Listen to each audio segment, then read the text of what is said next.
CX-2 is joining the holotables today, and I should be doing a giveaway live on my stream, this channel, in just a couple of hours. Make sure you are there for it if you want some free CX-2 shards. Whilst we're talking on the subject of CX-2 shards, though, there's been some interesting data mines that I think you might want to take a look at.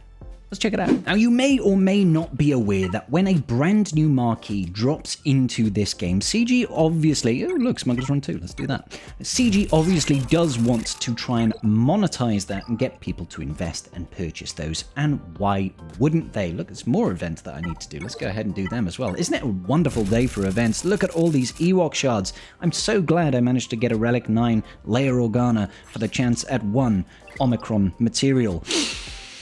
Yeah, that was totally worth it. I'm so on board with all of this. 3 Zeta mats, that almost feels better. Almost. Anyway, I digress. New marquees get released. You can see CX-2 is over here in an hour and a half. Wonderful. We will be unlocking that to maximum, well, over the next week or so. Can't wait for it. But we did have a data mine. When CG release a new marquee, we get a couple of things.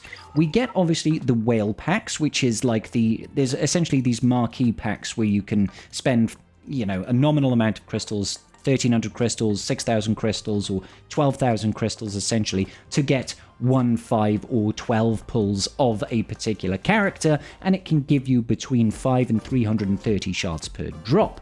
It's pretty good. It's a decent way of getting a head start on brand new marquee characters. However, when new marquee characters drop, they also drop with a $30 pack that gives you 30 shards and 5 omegas. If you buy that pack, you get a $75 pack, I want to say, that gets offered to you with 70 shards of a particular character. Well, of that particular character. What we've just seen, and CG has been doing this a lot recently, is these Relic Ascension packs, where you start off with a free tier, and then there's some small nominal increases, like this one here, pay an extra $5, basically get these, but you also get this next tier free, then you can pay an extra $10, and you get this free, and then you can pay an extra $20, then you get this free, and this free, and this free, and so on and so forth. I don't think it actually goes on any further than that. No, that's just 2 of the same pack. We found a new one in the data mines. Let's go check it out. And here it is, a CX-2 Ascension pack. It apparently ends in 2,306 days and 15 hours, so if you don't buy it straight away, you've got a little bit of time. Obviously, that's not a correct time, guys. That's from a data mine. But anyway, as you can see, first tier free for everybody, 100k. If you pay $5, you can get 5 shards. Basically, $1 a shard, right? But you also do get 30 of our tier 1 signal data and 2 omegas. 2 omegas? Who cares, right?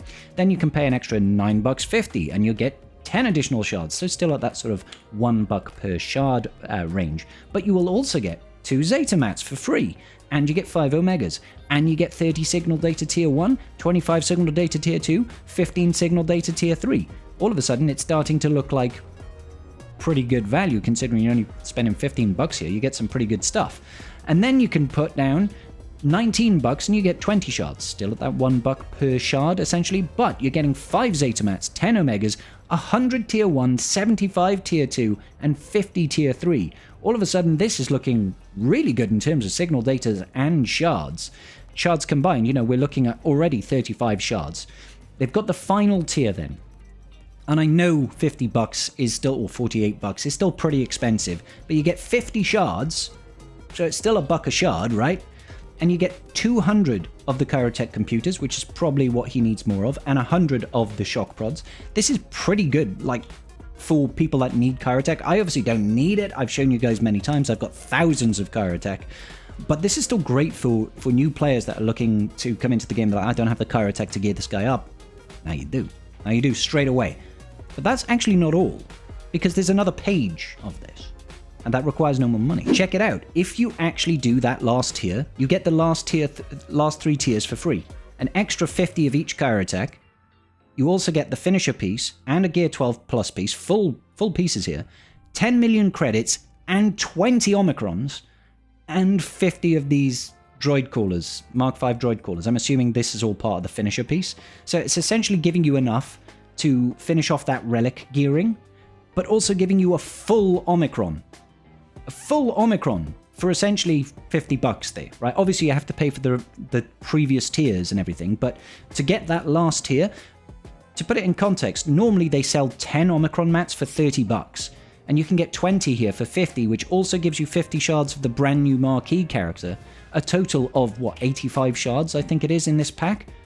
If you pair that with, you know, a 5-pack pull, you're probably already getting close to 6 stars already. Right off the rip for a new marquee character, giving you a massive head start in those era battles, which are coming back soon, and I'm positive that CX-2 is going to be incredibly valuable and will let us do like tier 4, tier 5. I reckon tier 4, tier 5 of the event. We've got some seagulls flying around outside. I'm really sorry about that, guys. Irritating flying rodents. Anyway, the good thing about this is, yes, I know that this is definitely for the whales. Obviously it is. But it does give people a really good value, a good return on their investment when you compare it to that $70 pass. Yes, it's more expensive than that $70, but you get so much more in return. Full Omicron is great. Loads of Karatech and so much signal data. It's unreal how much signal data you get out of that. It doesn't even compare. So when we're looking at, don't forget, the era battles that we are getting, the era battles for Nightfall era is going to continue for all of the next 2 marquees after CX-2. So we're going to be getting Disguised Clone Trooper, and then we're going to be getting Scorched. The weeks in between, so a week from today, twice a week, we're going to be getting the Nightfall era battles. They shouldn't at this point be refreshing midway through, but they're still going to be giving great rewards. And if CX-2 provides enough oomph for us to beat some of those higher tiers, we will start to get some really good rewards on a recurring basis, and they're going to keep going for a number of weeks after it. So I just wanted to make sure that people are aware of this new Ascension pack and realize the value that it has. Yes, it's whale food, guys, but sometimes you got to think about the whale food as well. I will be having guides out for this new for the Nightfall marquee, Nightfall era battle when it comes back around, to see if we can beat those higher tiers, what exactly it needs, or do we actually have to wait until we got Disguised Clone Trooper, or maybe even if we need to wait for Scorch as well. Hopefully there are some solutions, because I'd like to think that we don't need all 4 of them at like Relic 9 in order to beat that final tier, because that's going to be brutal. Alright, ladies and gentlemen, just thought I'd give you a quick update on that one. Like I said, do not forget, don't go just yet, do not forget, I have a stream later where we should be doing a quiz and a giveaway for some CX-2 shards, provided Meathead agrees to it. So swing around for the live stream. I'll see you all later, and may the Force be with you.